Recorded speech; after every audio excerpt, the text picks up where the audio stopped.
여러분 안녕하십니까? 포항 MBC 뉴스데스크입니다. 수해 관한 하천 복구 공사가 복잡한 행정 절차 탓에 너무 늦게 시작된다는 보도 어제 전해드렸는데요. 오늘 열린 경북도의회 도정질문에서 관련 질의가 있었는데 이철우 지사는 쉽지 않은 문제라 답답하다며 반성하고 더 노력하겠다고 밝혔습니다. 장성훈 기자입니다.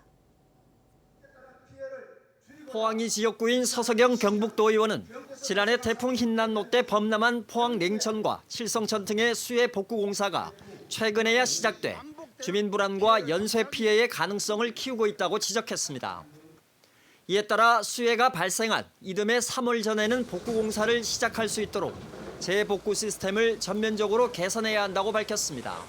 태풍과 같이 매년 발생되는 자연재해는 응급복구 바로 예산을 확정하고 설계에 착수하여 다음해 3월 이전에 착공에 들어갈 수 있도록.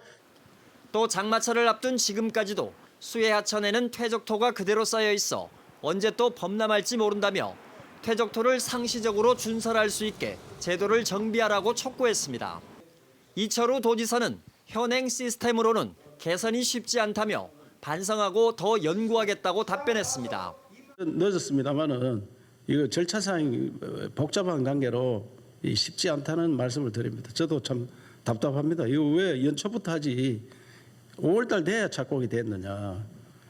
그래서 더 연구를 하자 이렇게 반성도 하고 있습니다. 형산강 홍수 통제소 신설이 시급하다는 의견도 나왔습니다. 지난해 흰남노 때 범람 위기를 맞는 등 최근 5년 동안 홍수 경보가 4차례나 발령된 만큼 경상북도가 적극적으로 나서라고 주문했습니다. 낙동강 홍수 통제소의 관할 구역이지만 강 길이가 63km로 짧고 경사가 급해 수위가 급속도로 상승하는 등 낙동강과는 매우 다른 특징을 가지고 있습니다. 형사강 홍수통제소 신설은 주무부처인 환경부로부터 긍정적인 답변을 받아왔습니다. 서 의원은 또 냉천 인근 주거지와 산업단지의 침수 피해를 항구적으로 막기 위해서는 항사댐 건설을 서둘러야 한다고 했고 경상북도는 적극적으로 추진하겠다고 밝혔습니다. MBC 뉴스 장성훈입니다.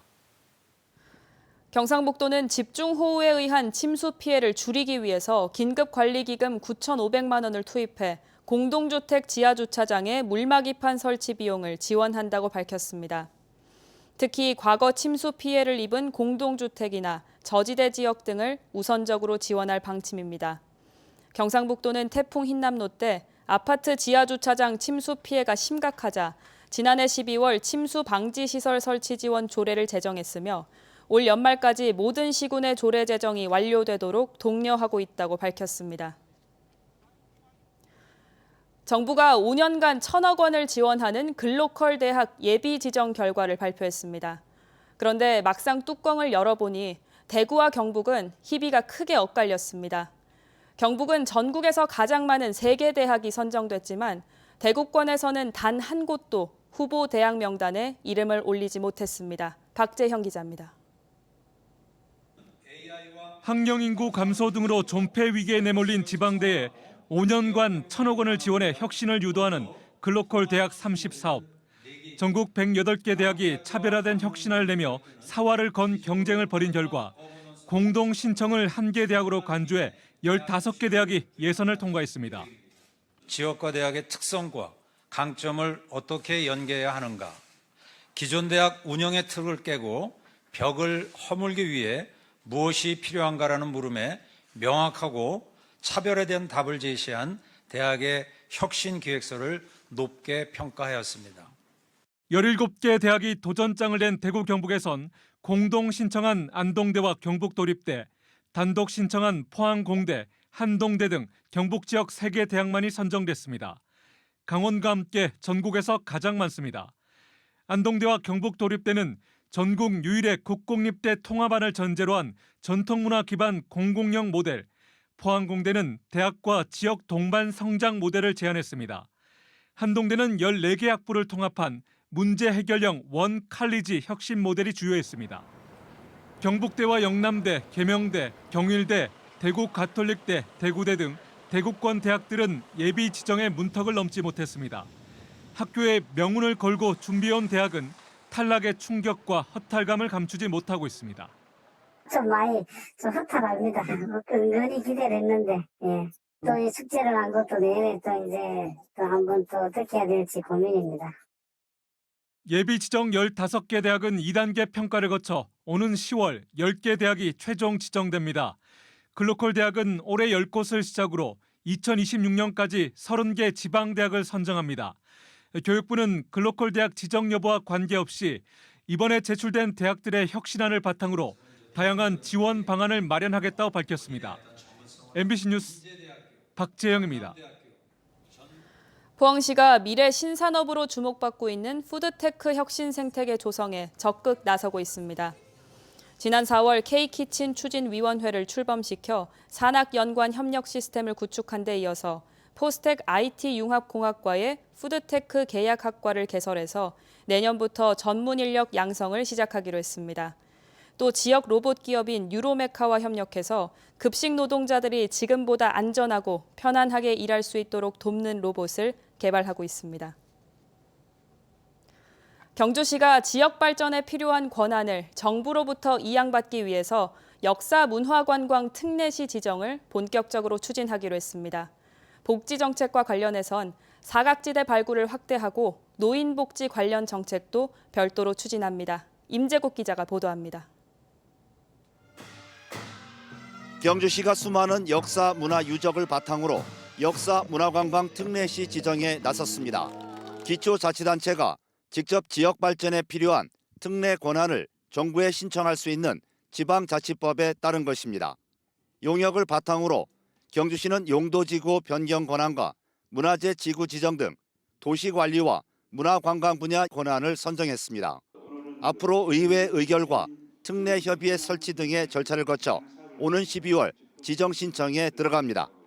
행안부에서 컨설팅을 통해서 또 이렇게 정해지기 때문에 저희들이 이걸 예술에 대해서 컨설팅을 해보니까 상위법하고 좀 상충되는 부분이 있어서 좀 더 이 부분을 보완해서 복지 정책과 관련해 경주시는 복지 사각지대 발굴에 적극 나서고 전체 인구의 24%가 넘는 노인 복지 분야 정책을 확대하기로 했습니다. 내년까지 시비 22억 원을 들여 전체 경로당에 소파를 설치하기로 했습니다.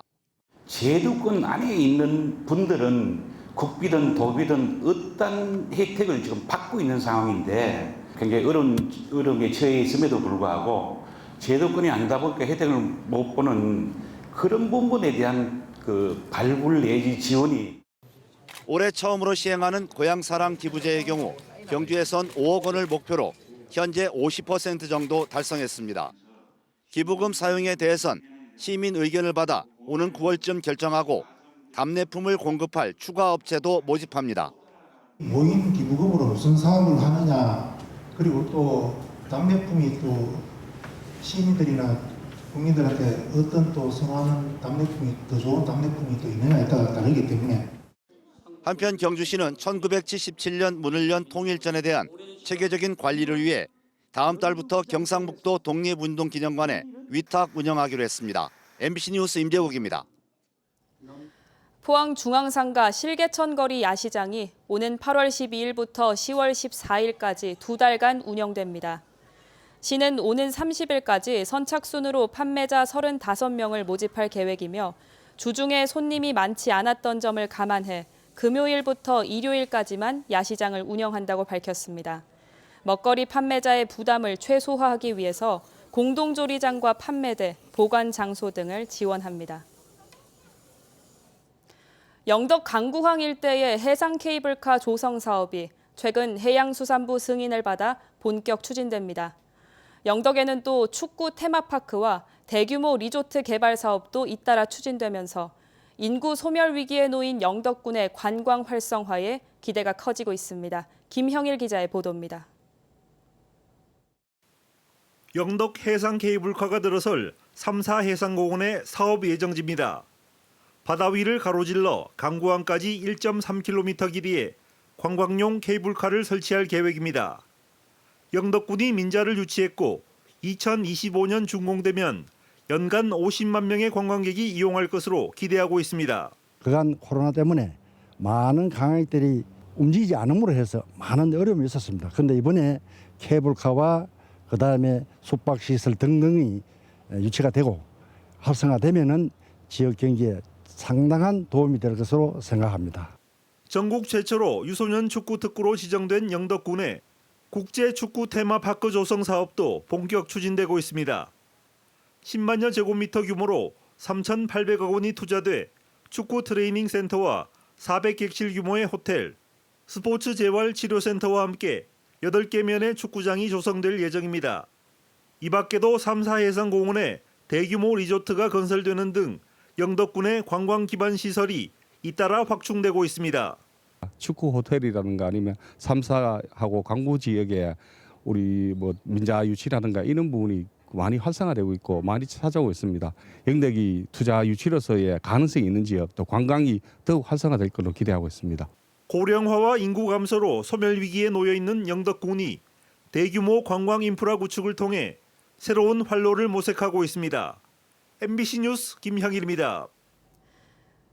지난 15일 개최된 최정우 퇴진 범대위 집회에 포스코 직원들의 반발이 잇따르고 있습니다. 포스코 대표 교섭노조인 한국노총 포스코 노동조합과 노경협의회 근로자위원들은 시위대가 사람을 묶어 곤장을 치고 망나니 칼을 휘두르며 인형의 코를 절단하는 행위에 경악을 금치 못했다며 합리적인 범주를 벗어나고 있다고 비판했습니다. 포스코 퓨처엠 직원 대의기구 대표도 기업에 부당한 영향력을 행사하는 과도한 시위로 포항에 대한 투자 위축을 우려했습니다. 포항 남부경찰서는 회원을 상대로 피해를 입힌 필라테스 원장을 사기죄 혐의를 적용해 오늘 불구속 상태로 검찰에 송치했다고 밝혔습니다. 필라테스 가맹점은 본사와 계약 해지를 하는 등 영업을 중단해야 하는 상황에서 100여 명이 넘는 피해자에게 회원권을 저렴하게 판매하고 수천만 원의 회비를 빼돌린 혐의를 받고 있습니다. 해수욕장에 무단으로 방치된 물건을 신속히 처리할 수 있도록 하는 내용의 법률 시행령 개정안이 국무회의를 통과해 오는 28일부터 시행됩니다.